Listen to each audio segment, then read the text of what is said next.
The wrong accent can make you appear stupid. That's what the subject is for today. I'm Pete. I'm a clergyman, and with me is Mark, a businessman.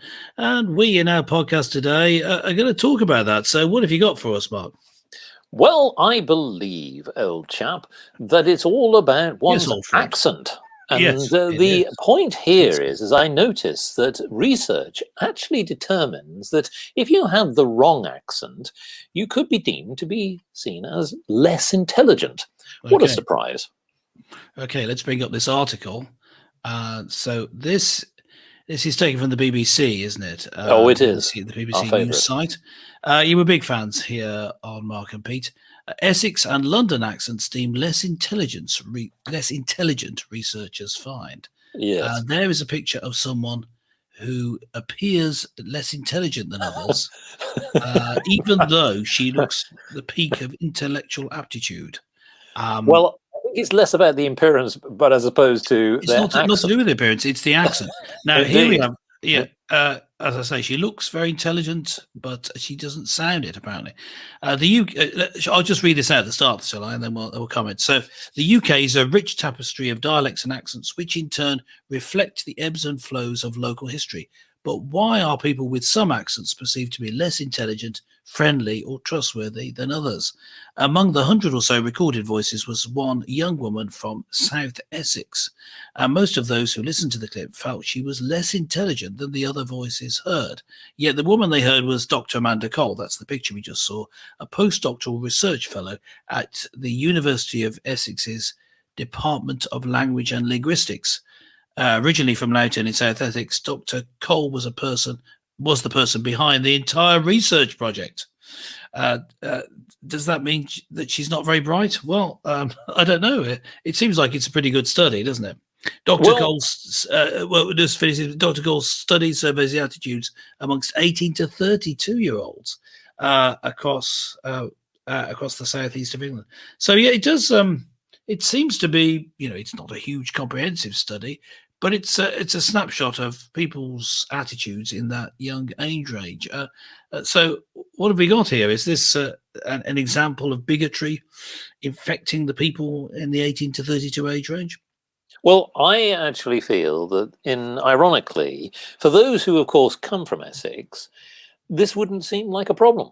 But it's those who are perceived, and dare I say, even those who are from the BBC, who typically tend to have what I call a quintessentially upper-class accent. Yes. Now, there are exceptions, because as we know, as the years have unfolded in broadcasting land, that people with local dialects have actually sort of infiltrated into our communications, and people have got used to local dialect. Well, I think, however, I think it was a definite decision, wasn't it, to try and include? Yes, but I think that one of the things that is a clear distinction is the fact that words often are cut or basically sort of distorted to the listener.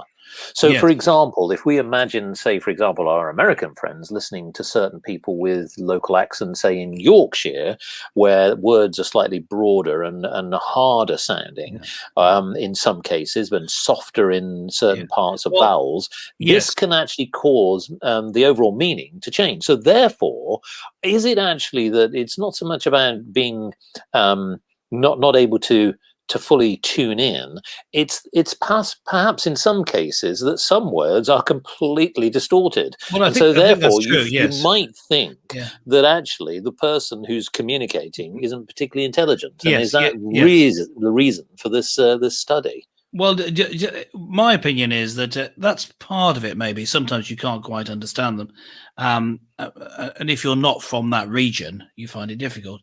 Whereas what's often called a received pronunciation, the posh accent you were talking about, something that actors have to learn.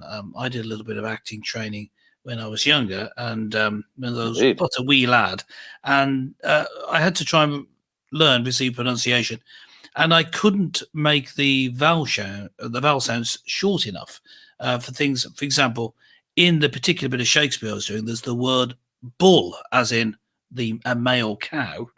And I just said it incorrectly. It has to be really short. Bull. Exactly.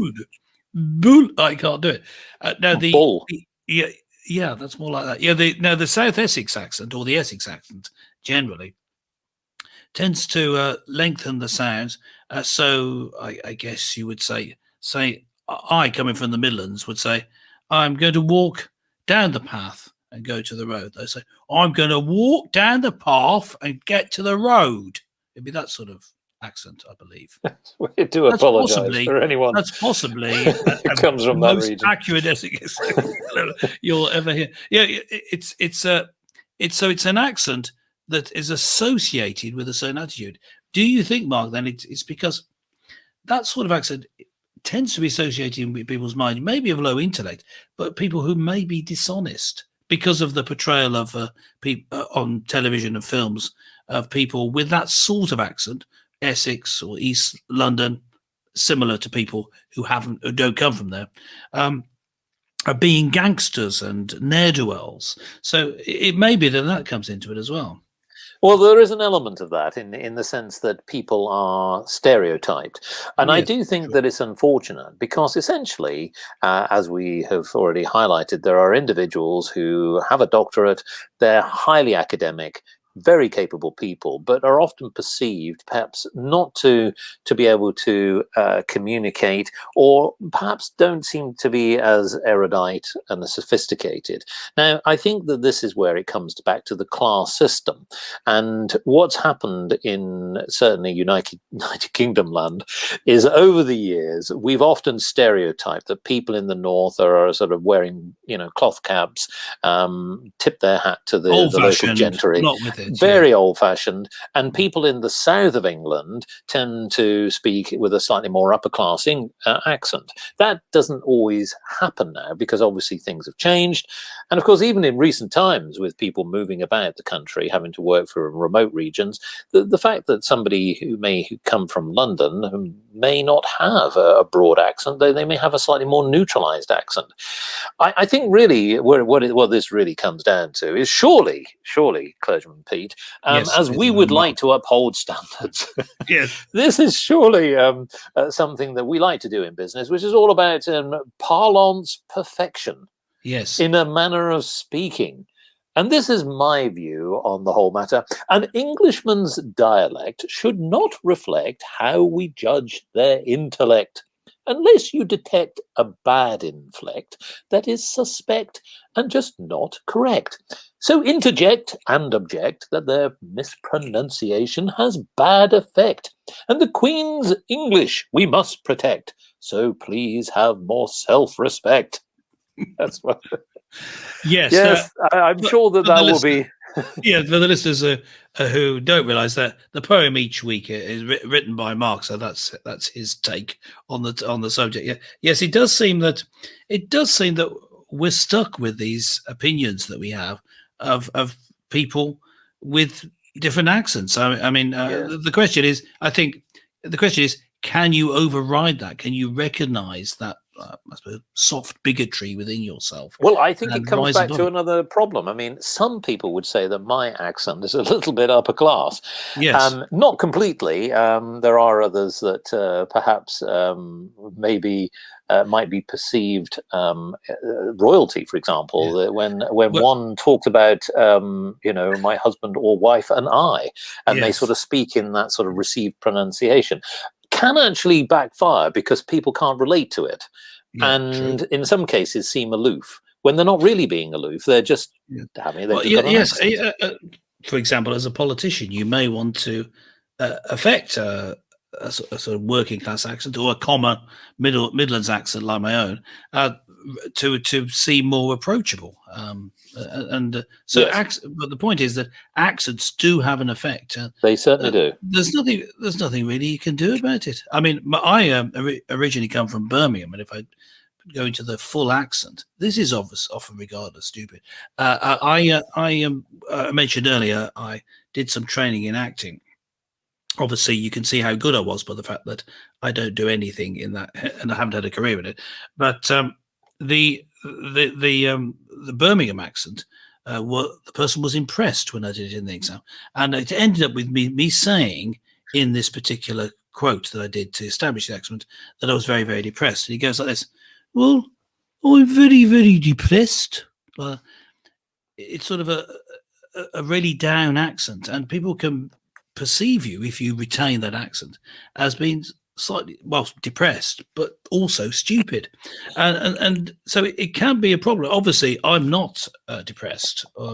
Whether I'm stupid is open. I was going to question that part. Open to question. Yeah. So I mean, yeah, that's it. I think we're stuck with it, and we're just going to get over it. But I guess we could ask our audience, those listening, where they are in the world. What's the equivalent thing there in America, Australia, Singapore, where you are? What's the equivalent from your locality of an accent that makes people sound stupid? With us, it's people from Essex, according to that article, and people from Birmingham, maybe, as I just gave you that example. Let us know in the comments. We'll be sure to read them and report them back to you. We do read every comment. But I guess that's all from us this week. Don't forget to subscribe. Click that little bell if you're on YouTube, so that you get all the notifications. And remember to tune in next week on this channel to Mark and Pete. But that's all from us. Toodaloo. Toodle pip.